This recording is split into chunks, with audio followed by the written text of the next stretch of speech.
சுவிட்சர்லாந்தின் டாவோஸில் நடைபெற்று வரும் உலக பொருளாதார மன்றத்தின் 56வது வருடாந்த மாநாட்டில் பிரதமர் கலந்து கொண்டுள்ளார். இதன்போது சர்வதேச நாணய நிதியத்தின் முகாமைத்துவ பணிப்பாளர் கிறிஸ்டலினா ஜோர்ஜியேவா அவரை சந்தித்து கலந்துரையாடியுள்ளார். டிட்வா புயலினால் ஏற்பட்ட சேதங்களுக்கு மத்தியில் இலங்கையும் இலங்கை மக்களும் குறிப்பிடத்தக்க தாங்கிக் கொள்ளும் இயலுமையை வெளிப்படுத்தியுள்ளதாக சர்வதேச நாணய நிதியத்தின் முகாமைத்துவ பணிப்பாளர் கிறிஸ்டலினா ஜோர்ஜியேவா தெரிவித்துள்ளார். பொருளாதாரத்தை வழமைக்கு கொண்டு வருவதற்கான ஒத்துழைப்பை வழங்குவதற்கு சர்வதேச நாணய நிதியம் கொண்டுள்ள அர்ப்பணிப்பை அவர் இதன்போது வலியுறுத்தினார். இந்த சந்திப்பில் நிதி பிரதி அமைச்சர் கலாநிதி அனில் ஜெயந்த் பெர்னாண்டோ உள்ளிட்ட குழுவினரும் பங்கேற்றிருந்தனர்.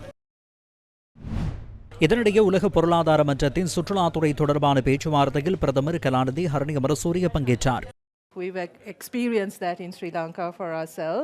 சுற்றுலாத்துறையூடாக மக்களிடையே உள்ள தொடர்புகளை வலுப்படுத்துவதற்கும் நாம் தொடர்பில் இருக்கும் நாடுகளுடனான எமது உறவுகளுக்கும் ராஜதந்திர உறவுகளுக்கும் இது பெரும் பங்களிப்பை அளிக்கின்றது என்பது இலங்கையில் எமக்கு இருக்கும் அனுபவங்களிலிருந்து தெளிவாக தெரிந்த விடயமாகும். குறிப்பாக நவம்பர் மாதமளவில் எம்மை தாக்கிய டிட்வா புயலினால் இது எமக்கு நன்கு புலப்பட்டது.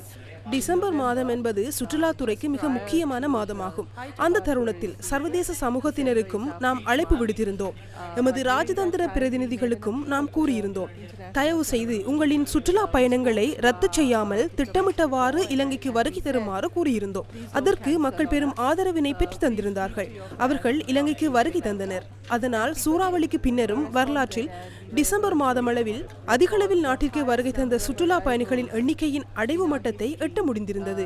அவற்றின் அனுபவமும் எமக்கு இருக்கின்றது. இதனூடாக உலக நாடுகளுக்கு சிறந்த விடயம் ஒன்று சென்றடைந்திருக்கின்றது.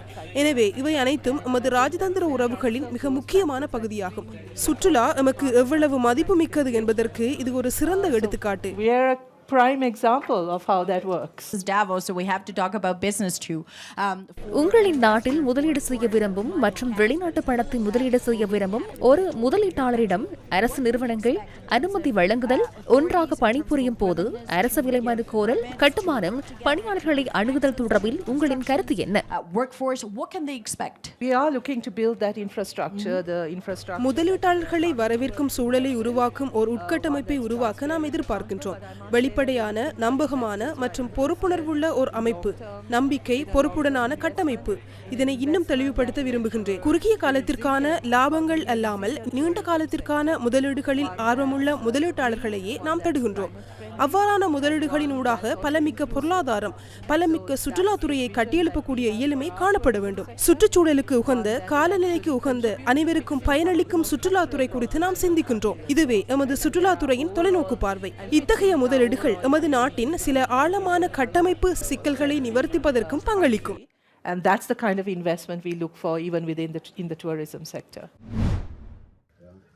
ஐரோப்பிய ஒன்றியத்தின் சர்வதேச பங்களிப்புக்கான ஆணையாளர் ஜோசப் சிகாலாவுடன் இருதரப்பு பேச்சுவார்த்தையில் பிரதமர் கலாநிதி ஹரணி அமரசூரிய ஈடுபட்டுள்ளார்.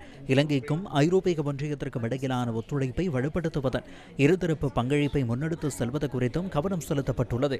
இதனைத் தொடர்ந்து ஆசிய அபிவிருத்தி வங்கியின் பணிப்பாளர் சபை தலைவர் மச்சாடோ கண்டாம்பை சந்தித்து பிரதமர் கலாநிதி ஹரணி அமரசூரிய கலந்துரையாடியுள்ளார். இலங்கை ஆசிய அபிவிருத்தி வங்கிக்கு இடையிலான உறவு எதிர்கால ஒத்துழைப்பினை வலுப்படுத்துவது தொடர்பில் இதன்போது கவனம் செலுத்தப்பட்டதாக பிரதமர் ஊடக பிரிவினால் வெளியிடப்பட்டுள்ள அறிக்கையில் தெரிவிக்கப்பட்டுள்ளது. இதேவழி மேன்ஜிஸ் ஏர்லைன்ஸ் நிறுவனத்தின் தலைவர் அசன் எல் ஹூரியுடன் கலந்துரையாடலில் ஈடுபட்ட பிரதமர் விமான போக்குவரத்து சேவைகள் தொடர்பில் கலந்துரையாடியுள்ளார்.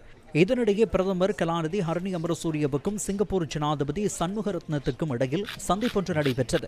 டிட்வா புயலின் பின்னர் சிங்கப்பூரினால் இலங்கைக்கு வழங்கப்பட்ட உதவிகளை நினைவு கூர்ந்து பிரதமர் கலாநிதி ஹரணி அமரசூரிய இருதரப்பு உறவுகளை வலுப்படுத்துவது தொடர்பிலும் கலந்துரையாடினார்.